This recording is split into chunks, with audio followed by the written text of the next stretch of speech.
I want to thank you both for joining us on WMNF's Midpoint today. I really appreciate you coming on.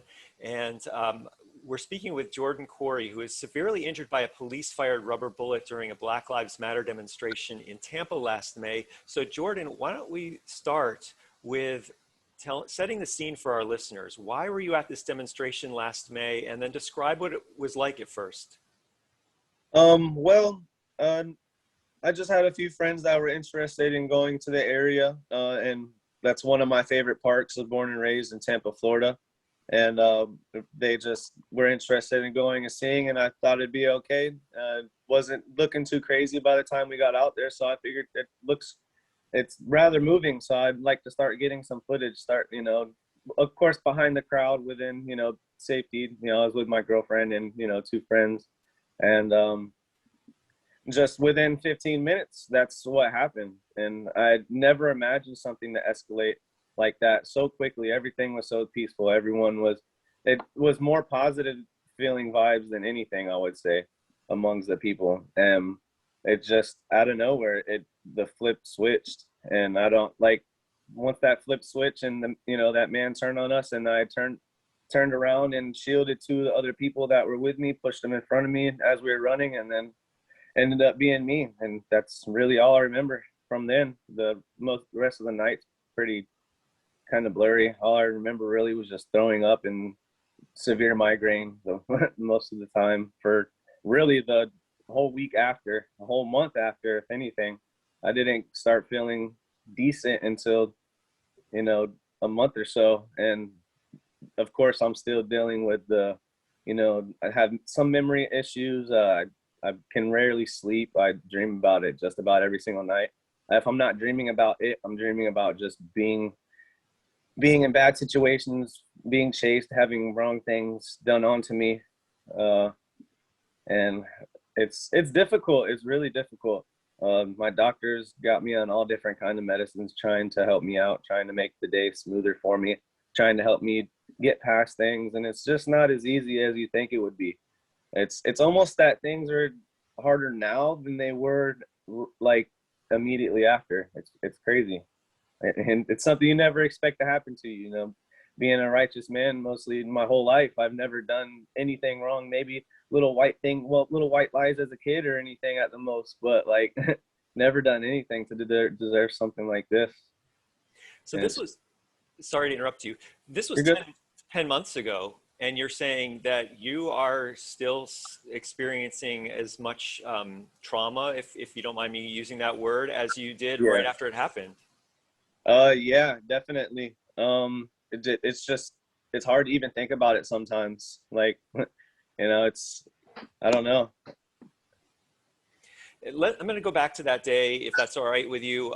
So before any kind of chaos happened, you were describing a situation in which you were in a park and there were a lot of people, and you described it as, it sounded like maybe a happy celebration almost type of situation. Yeah, well, it wasn't, of course, a happy celebration. The protests weren't for anything happy, but it seemed that people were out there in unity. We were out there for a different cause. We were all out there, and even some of the officers, that you would come across, they seemed like to be with us, to be on our side, against, the wrongful justice that's been happening.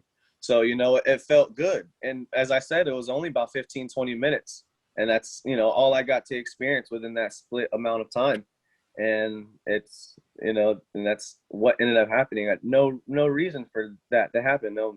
We were all within our boundaries. They said as long as people stayed across the street and no one threw anything or did anything, and which is exactly what happened. And no one did anything wrong. We followed our end of the line, but they couldn't do the same. So I was going to ask you what it was that triggered whatever happened next, and it sounds like you couldn't tell that there was any kind of trigger. No, I was videoing that exact moment, and you could even pause the video and look at that man and see everybody else next to him with their hands down, and he's just aiming up at the crowd, the area that I'm at. And it's just looking at that video. I looked at it for the first time the other day since it happened, and it was almost difficult to watch too, because it's frustrating, because it's like, why?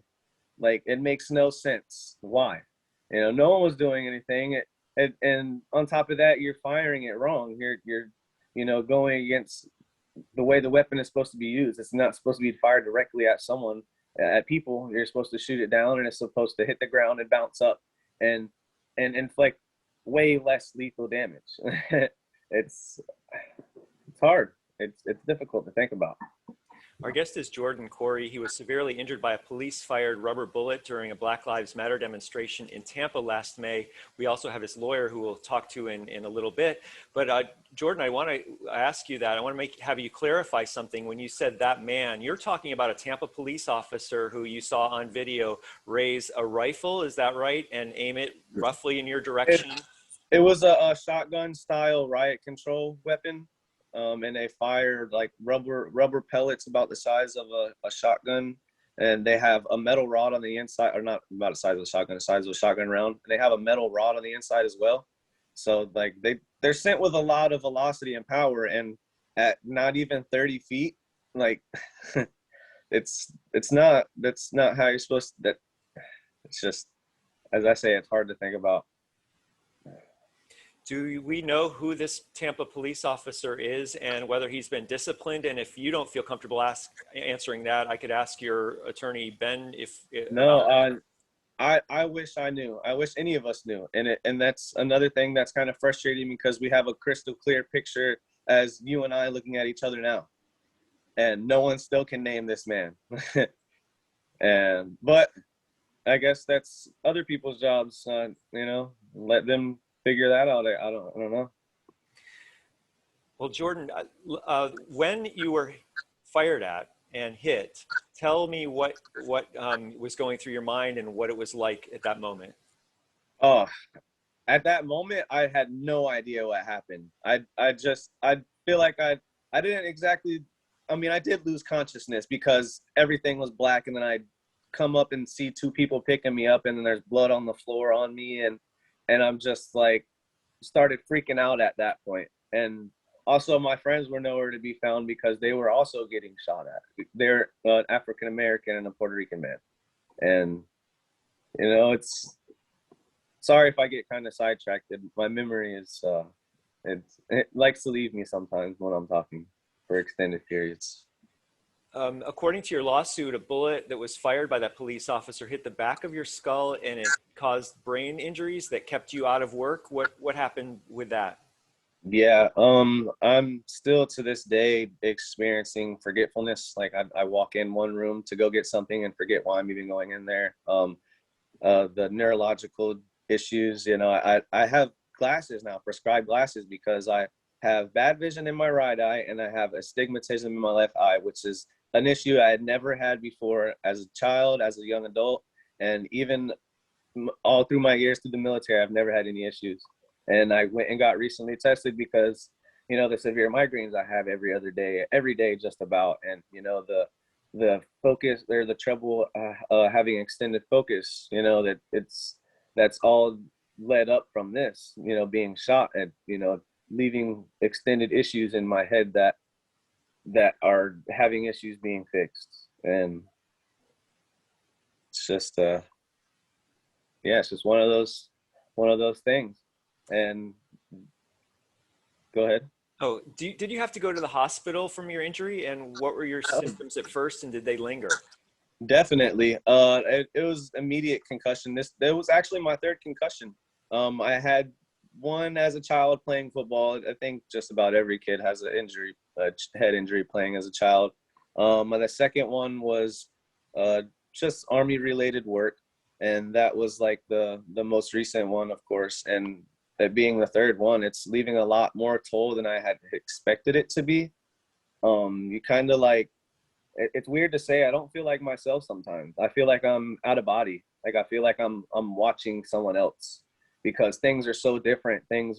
My mind works so differently. I react so differently to things. It's hard to be out, and it's hard to like light the smallest of things, like light. You can't even enjoy sun that much. I can't even go out without having to have my prescription glasses, or having to have really dark shades, or just the anxiety aspect, thinking people are going to hurt me, thinking someone wants to hurt me for no reason, especially when I see any police officers or anything like that. I've always been on the same side as them, but even now it's like it's hard to see them in public and not feel anxious or feel worried or feel threatened for my safety. And that's it. Just and that's how all these brothers and sisters have been living all their years, and difficult. Our guest is Jordon Coury. He was severely injured by a police-fired rubber bullet during a Black Lives Matter demonstration in Tampa last May. This is WMNF's Midpoint Monday. I'm Seán Kinane, and we're also joined by Jordon Coury's attorney, Ben Crawford. You're representing him in a lawsuit against the city of Tampa that says police use excessive force during those demonstrations. So what evidence do you have that excessive force was used? Well, Oh, sorry. is that for me or for Jordon? I was asking Ben. Okay. Just as a point of clarification, as far as the video that's available, there's video of one officer that's shooting at the time this happened.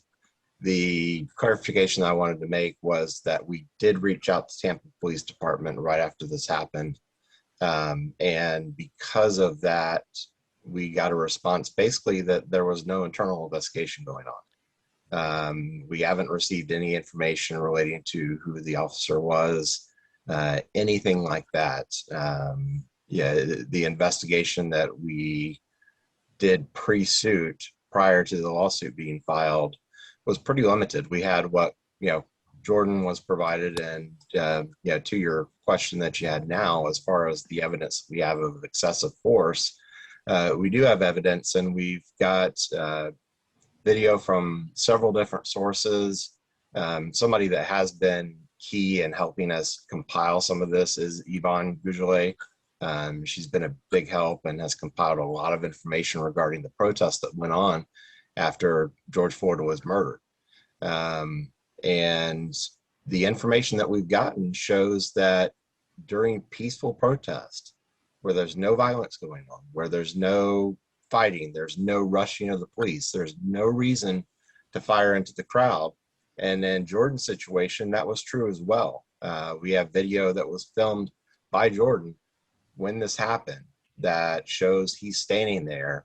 They're singing, they're dancing, they're not doing anything to harm the police. And for whatever reason, that officer that was on that line started shooting the rubber bullets. And unfortunate for Jordon, he was hit by one of them right in the back of the head. There's video of the officer shooting, showing that he's shooting in at eye level, showing a line of officers, probably between 30 and 40 officers, that are standing down either with their arms crossed or at their side or in their pockets. There's no threat of anything that's happening. It's a peaceful protest, and some officer started shooting into the crowd. And one of the responses that we got from the city attorney prior to filing suit was essentially that, well, from what you're saying, it sounds like that maybe this is outside the sovereign immunity and that officer was acting outside of the scope of his duties. And, our response to that would be, if that's true, if it's just this lone officer acting outside the scope of his duties, we've got 30 or 40 other officers that are standing there, standing down and not doing anything about this quote unquote rogue officer. So we have other evidence, we have other videos of the police and Hillsborough County Sheriff's Office shooting into crowds that are peaceful. There's no threat to the police. We have evidence of the police taking people down when there's no threat. There's quite a bit of evidence, and the evidence in this particular case, though, pretty compelling. If you look at the video, and we had referenced a YouTube video in the actual complaint that shows the officer and the line of officers and shows him shooting. We also have video evidence from Jordon that he filmed himself that shows that nobody in his area is doing anything that's a threat in any way to the officers. And that in and of itself shows that It was excessive force. There's absolutely no reason that that police officer should have fired that rubber bullet that hit Jordon. Speaking with Ben Crawford, he's a lawyer representing Jordon Coury in a lawsuit against the city of Tampa that says police used excessive force during those demonstrations. Jordon was severely injured by a police-fired rubber bullet during a Black Lives Matter demonstration in Tampa last May. This is WMNF's Midpoint. What are you seeking in your lawsuit, Ben?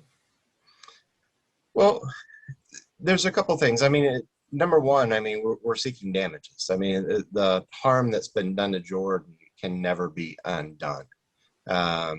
Yeah, we have medical bills that he's incurred in the past. He's continuing treating with USF Health, the USF Concussion Center, because he's continuing having issues. He's continuing to have speech therapy. He's having other therapies with them, and he's going to continue needing that for the foreseeable future. We're almost a year out from this happening, and he's still having significant issues where it's clear that he had a traumatic brain injury, and it's clear that it's a permanent issue that he's going to have. It's something that may continue to improve, especially with the therapy that he's receiving, but it's something that he's going to continue facing the effects of for his entire life. He's a 25-year-old man. Yeah, he's a father to be, and he's going to be subjected to this for the rest of his life. So we have medical bills in the past, we have medical bills in the future. We have lost wages because he hasn't been able to work because of the issues that he's had from his brain injury. And, you know, it's our intention to retain a life care planner, vocational rehabilitation expert that can give opinions regarding what his future loss of earning capacity will be.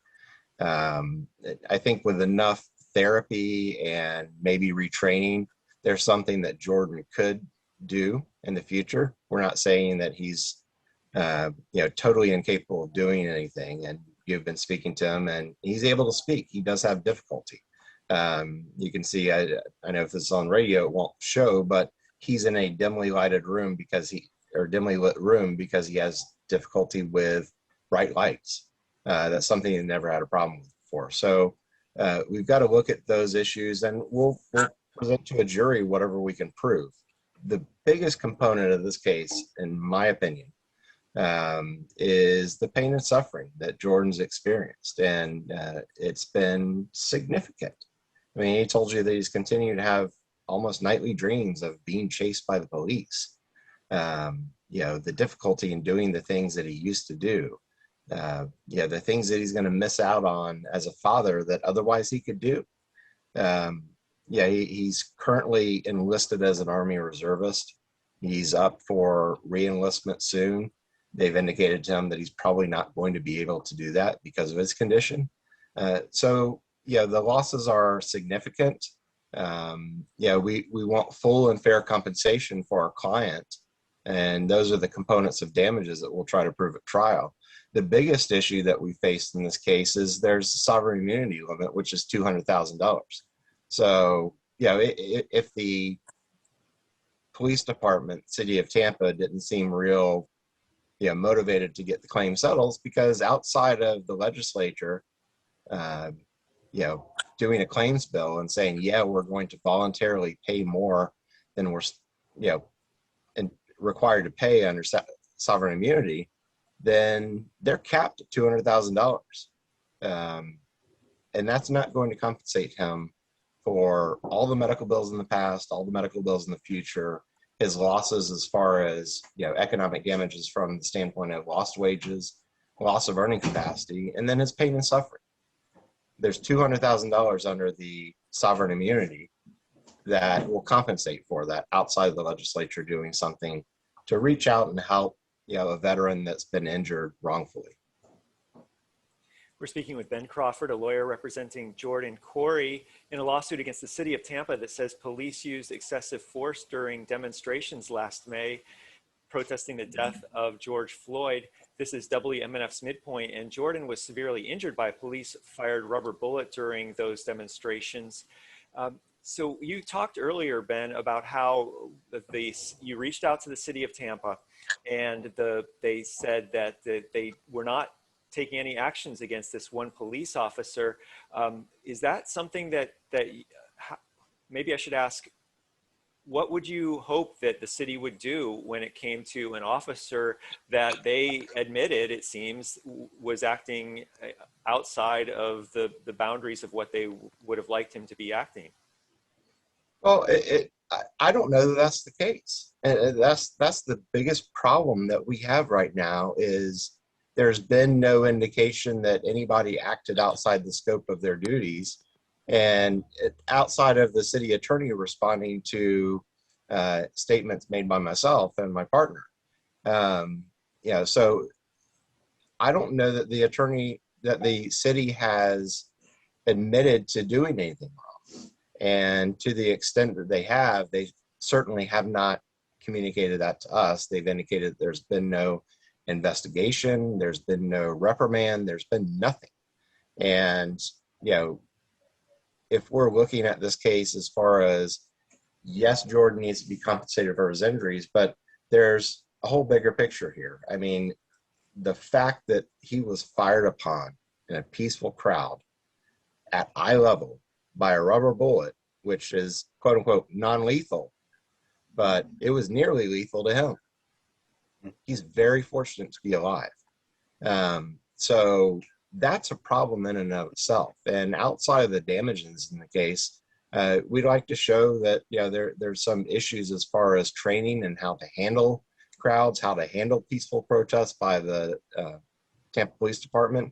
And we'd like to see some changes enacted by the police department as well.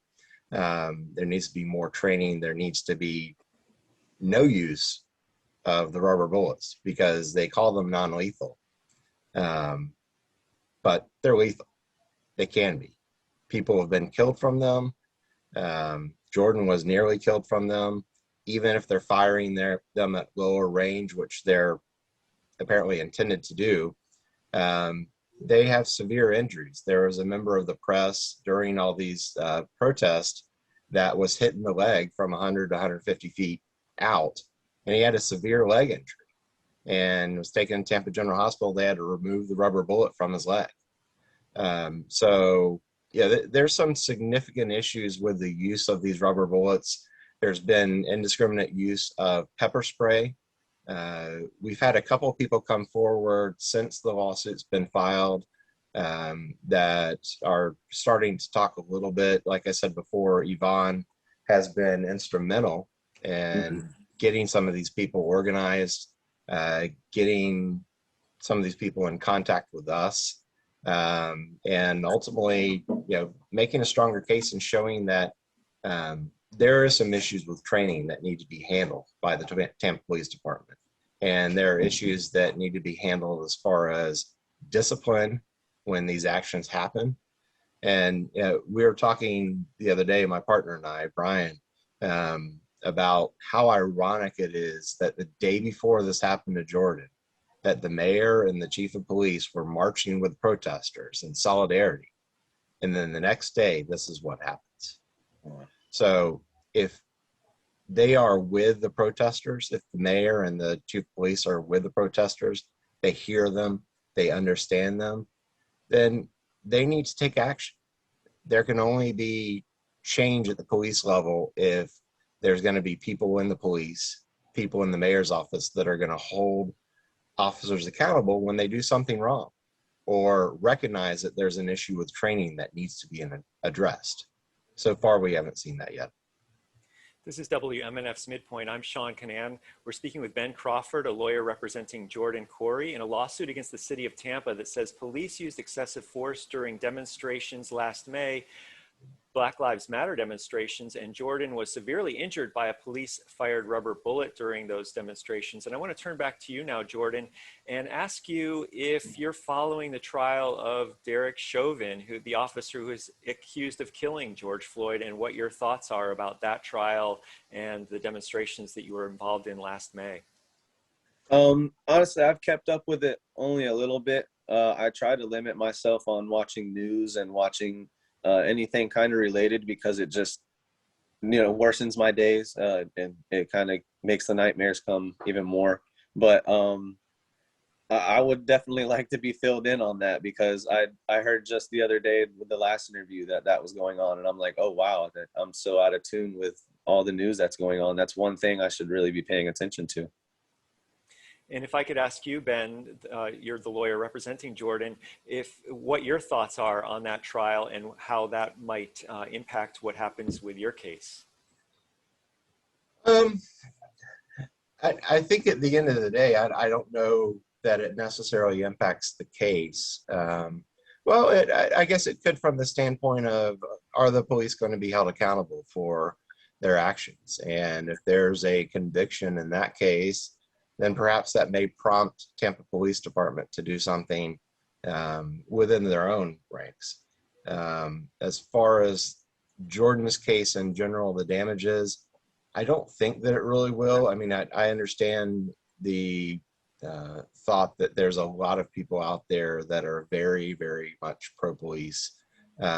Understandably so. I get that the intention is to protect and serve, but there are situations where the police act incorrectly and they need to be held accountable. So, whether it affects this case or not, if we go try it in front of a jury, it's going to be pretty extensive jury selection process, because there are very strong feelings out there about police on one side or the other.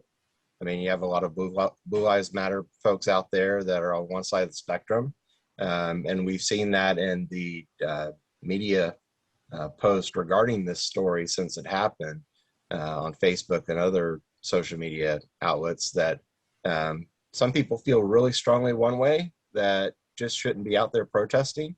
And there's other people that are very pro Jordon's point of view. Obviously the ACAB slogan has gone pretty far as the position that people take about police, and understandably so. I mean, given the continued issues nationwide of police using excessive force, killing people, killing young Black men and women at a disparate rate, at a rate that's much higher than white people. And it's understandable that people are not very happy about that. And there needs to be change. There needs to be something done at the police level, at the city level, to change some of that. As much as people want to believe that the police are there to protect and serve, which mostly they are, there are situations where things need to change. And we're hopeful that this lawsuit will help guide that. And Ben, before I turn it over to Jordon for his final thoughts, is there anything else that you'd like to leave our listeners with about this case that you're representing Jordon Coury, in this lawsuit against the city of Tampa that says that police used excessive force during those demonstrations? Is there anything else you'd like to add? Yeah, one thing I'd like to add is that, like I said a moment ago, a lot of people have strong opinions one way or the other about this case and about the protests and everything in general. I would encourage people to keep an open mind, because there's a lot of evidence that's there that hasn't been released, that hasn't been presented to the public, that will be presented to a jury at trial, that is going to, in my opinion, change a lot of opinions about what has happened, what happened to Jordon in particular. And I'd like to keep an open mind as far as, what you believe, what you think, and what needs to be done. There's always different sides of the story, no matter how strong your opinions are on any particular subject. And be open to being educated, be open to being informed about what all's going on. And I encourage that on all sides, because there is tons of information, there's tons of issues that are going on that everybody needs to be informed, because the more informed we are, the more we can come together and understand each other and actually make changes that matter. And Jordon Coury, your lawsuit says you were severely injured by a police-fired rubber bullet during a Black Lives Matter demonstration in Tampa last May. We've talked a lot about things in this half hour or so, but is there anything else that you'd like our listeners to know about your situation? Mostly, I just like to second what Ben was saying. Just definitely stay open about everything because it is all there. And I'm not the only one directly dealing with this. A lot of others are. And as he touched on Yvonne once or twice, she's also dealing with a lot of backlash from all kinds of other sources, TPD, even private sources. Like supposedly there's helicopters over her house. There's people watching her all the time. It's definitely something that needs to be brought to light, the whole situation. And being open-minded is the biggest thing, because it's definitely key. I wasn't exactly prepared to like be giving any speeches, so at this point, this is what's on my mind. Just want to focus on getting past it, and I want whoever to take accountable for what they've done and take better precautions in the future, because it shouldn't be happening to people. It shouldn't be happening to anybody else ever. And I would love to see these things stop happening. Well, Jordon and Ben, thank you so much for coming on WMNF's Midpoint today. It's a pleasure to speak with you. Thank you for Thanks, having Seán. me. All right, thanks. Take care. Bye-bye.